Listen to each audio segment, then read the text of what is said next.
She stood on the corner with a crooked cardboard sign. Miracles for $1. The marker had bled through the cardboard. The edges of the letters were rough, like the lives of the people who paused to look. Most passed without seeing. Some laughed. A few dropped coins and walked on, ashamed by their own chuckle. He stopped because he had nothing to do that didn't already have a plan. He was tall enough to make others feel small, rich enough to make most problems feel like footnotes. The millionaire stepped out of his car with an entourage that looked like a moving bank. He expected a pitch, a story polished for cameras. What he found was a girl with braided hair and a steady gaze. Miracles for $1? He said, amusement bright and immediate. How generous. She folded a dollar bill and set it between her palms like an offering. Not generous, she said. Specific. He tossed $1 and waited for the show. She closed her eyes and spoke low, not incantation but a cadence of names and small things. A pigeon took off. A vendor paused mid-serve. It could have been coincidence. His people laughed. He asked for the impossible, a miracle that could buy him more than curiosity. She looked at him like a reader turning a page. Your sister will come through the West Station at 3 this afternoon, she said. He smiled at absurdity. He had not seen his sister in years. They had parted with contracts in silence. She's miles away, he said. That's impossible. She shrugged. Sometimes trains are patient.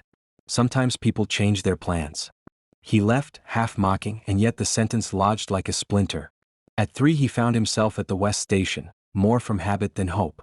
Time moved slow around him. At 3:10 a woman stepped off the train carrying a package wrapped in brown paper. She stood, blinking at the crowd, and their eyes met, not with cameras or scripts but with a real, vulnerable recognition. The millionaire's chest loosened in a way expensive things never achieved. His sister crossed the platform and spoke his name with a tremor that unmade years. They walked slowly through a city that had not expected them to reconcile.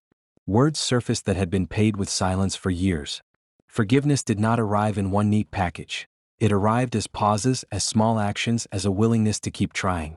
The millionaire felt something shift in him, the kind of shift that leaves a person smaller and also more human. Back at the park the girl packed her things. He found himself watching her with a strange new attention. He offered another $1. She refused the show but accepted the gift. How did you do it? He asked. How could you know? She looked at him like a teacher might look at a student who had finally noticed the lesson. I don't know things, she said. I notice them. The city remembers what people drop. I listen for what it wants to give back. He laughed, but the laugh had no edge. He wanted to buy more than a trick now. He wanted to learn a different kind of accounting. He gave her a job offer, not in his company but to help run a small fund he would start to listen to neighborhoods rather than balance sheets. She accepted on one condition. He would sit in community meetings and learn to listen without offering solutions as the first word. He learned to attend.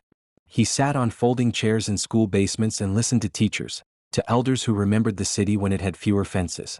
He paid for repairs and for books, but always after the needs had been named. He watched miracles happen small. A roof kept from leaking, a child's reading night that grew into a scholarship, a mural repainted because a neighbor remembered how bright it had been. His money was useful, yes, but the real work was the way he began to be present. The girl continued her small ministry on the corner. She taught kids to plant tomatoes and cracked planters. She knitted schedules of volunteers and reminded people to bring soup to a widow. People began to speak of her as if she were an old street light that warmed the cold at night. The sign changed, help and hope for $1 and up. She worked without spectacle, and yet miracles piled up like careful coins in a jar. One cold morning became an emblem of the work's meaning. The preschool on the far side of the park lost its heating. Children arrived in damp hats. Teachers did what they could. Volunteers arrived with borrowed heaters and hot soup. The millionaire sent a truck of blankets and a repair crew. The room buzzed not with reporters but with parents who could breathe easier that night.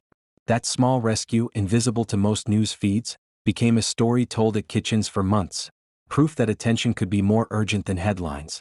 Another quiet victory involved Sam, the retired mechanic whose stall had been a neighborhood fixture. His eyesight dimmed and customers slowed. The girl organized volunteers to help. They labeled boxes in big print, taught him pricing, and brought young apprentices who learned skills and in return got mentorship. The stall hummed again. Sam's pride returned, and the apprentices found steady work because someone had taken the trouble to notice and act. Not every program succeeded. A job training cohort folded. A mural was painted over in days. Those losses were painful but instructive.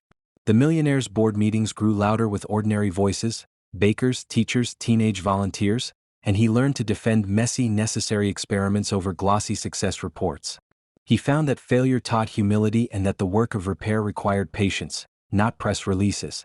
There were nights when rumor threatened to undo the small trust the girl had built. An arrest reported on a gossip feed, an accusation that smelled like misunderstanding. The millionaire went to the precinct not to flex influence but to stand in the line of people asking questions. He watched neighbors speak for her, not because of fame but because her work had threaded their days together. The misunderstanding cleared, the volunteer roster refilled. The city's memory, once called upon, often remembered to be kind. A row of candles once appeared along the sidewalk leading to the bench where she sometimes slept after late meetings. Neighbors had left them in thanks. He sat until dawn thinking of the small scales on which gratitude and care are balanced. On the anniversary of the first dollar he had dropped, the community gathered by the fountain. People told short, exact stories. A roof repaired, a child's first sentence read aloud, a neighbor who found a job. There were no speeches of self-congratulation, only names and the repetition of small, verifiable deeds. The girl's past, when he asked, proved not to be a tragic highlight reel but a simple map of work and resilience. She had been raised by a woman who taught her to fix a leaky tap, to mend a torn pocket, and to listen to small people tell their truths. She liked to say a miracle was a repaired radiator or a child's first sentence, things that required hands more than headlines. He began to understand that miracles were often the slow joining of a broken thing and a willing hand. Years later, when she announced she would teach in another town for a while, the community held a potluck. He handed her a tin with a folded dollar and a list of volunteers. She left and returned with new methods. The city kept changing as neighbors stepped up. The millionaire aged into a quieter man. He still made decisions in boardrooms, but he measured success by the roof's integrity and by the number of children in the reading corner. Toward the end of his life he would be found often on a park bench with a pebble in his pocket, watching new faces learn to fold a dollar and offer it with attention. The girl stopped by sometimes, older and still direct, and they'd talk about the small work of human repair. When asked if he believed in miracles he would say, yes, but not the kind you find on screens. The kind that are kept by hands and remembered by names. On the anniversary of the day he'd first laughed at the sign, the community gathered modestly by the fountain. The girl's sign was there, hand-painted now, edges softened by many days of rain.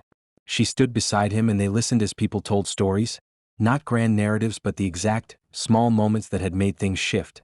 When it was over, they walked the block together, a quiet pair among neighbors moving like small hopeful things. If anyone asked him how the miracle happened, he would say it started with a dollar and a girl who refused to be reduced to a headline. He would say he had been rich in money and poor in listening, and that the only currency that mended what he'd broken was attention. Miracles, he learned, are not bought, they are cultivated. The sign in the park changed over time. Miracles for $1, then help and hope for $1 and up, then a painted placard that read listen. People still dropped coins. Sometimes a stranger stayed to teach someone how to mend a seam or fix a radiator. The city never became perfect, but the tiny improbable things, warm dinners, repaired roofs, reconciled siblings, kept happening. $1 had bought attention, and attention, compounded, became something very much like a miracle.